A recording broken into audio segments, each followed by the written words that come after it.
एक बार देव आर्षि नारद जी बैकुंठ धाम गए। वहां उन्होंने भगवान विष्णु का नमन किया।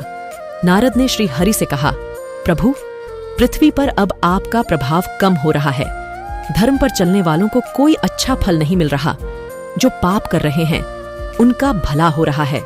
तब श्री हरि ने कहा, ऐसा नहीं है देवऋषि, जो भी हो रहा है सब नियति के जरिए हो रहा है।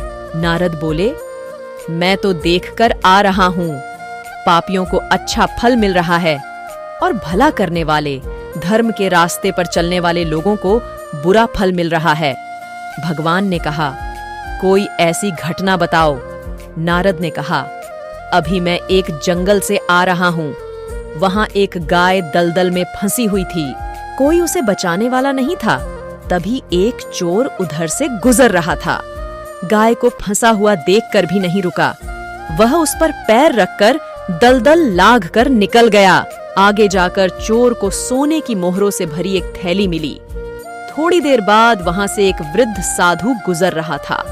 उसने उस गाय को बचाने की पूरी कोशिश की। पूरे शरीर का जोर लगाकर उस गाय को बचा लिया। लेकिन मैंने देखा कि गाय को दलदल से निकालने के बाद वह साधु आगे गया तो एक गड्ढे में गिर गया। प्रभु, बताइए, यह कौन सा न्याय है?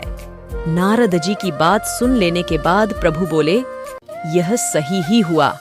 जो चोर गाय पर पैर रखकर भाग गया था, उसकी किस्मत में तो एक खजाना था।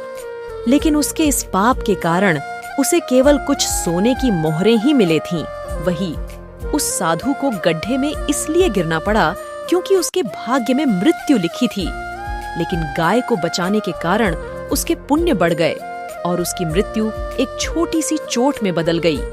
इंसान के कर्म से उसका भाग्य तय होता है।